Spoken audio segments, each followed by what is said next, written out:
Betting apps promote చేస్తున్నప్పటి నుంచి ఈ topic మీద డిస్కషన్ నడుస్తూనే ఉంది.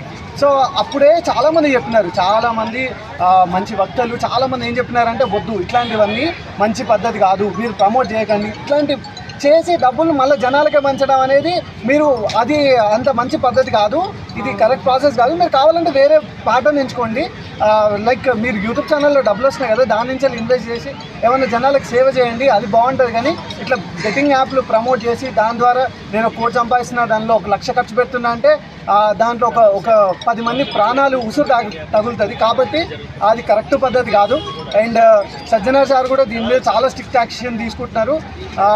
ఆయనే కాదు, remaining IAS officers, IPS officers, SIs, constables ఎవరైతే ఇప్పుడు మనం చూసుకున్నాం, బయాసాని యాదవ్కి సంబంధించిన సూర్యాపేట డిఎస్పీ మాట్లాడినారు, సూర్యాపేట ఎస్ఐ మాట్లాడినారు.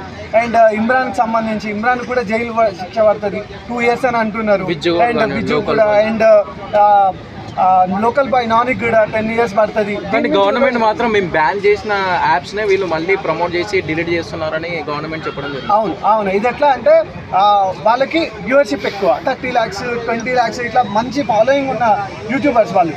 సో వాళ్ళు దాన్ని యూటిలైజ్ చేసుకుంటున్నారు. దాన్ని యూటిలైజ్ చేసుకొని వాళ్ళకి వాళ్ళు వీడియో పుష్ చేసిన వెంటనే వాళ్ళకి 1 lakh వ్యూస్ వచ్చేస్తాయి, ఆర్ 5 million వ్యూస్ వచ్చేస్తాయి. వచ్చిన తర్వాత వాళ్ళు 1-2 daysలో దాన్ని ఉంచేసి ఆ తర్వాత డిలీట్ చేస్తున్నారు.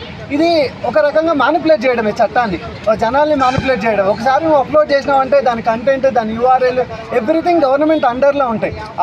మీరు అనుకుంటున్నారు గవర్నమెంట్ అంత ఈజీగా వదిలేస్తుందని, బట్ వాళ్ళు చేయాల్సిన ఇన్వెస్టిగేషన్ వాళ్ళు చేస్తారు. వాళ్ళ ఇన్వెస్టిగేషన్లో ప్రతి ఒక్కటి తేలుతుంది, ఎవరిని వదిలిపెట్టారు. చట్టం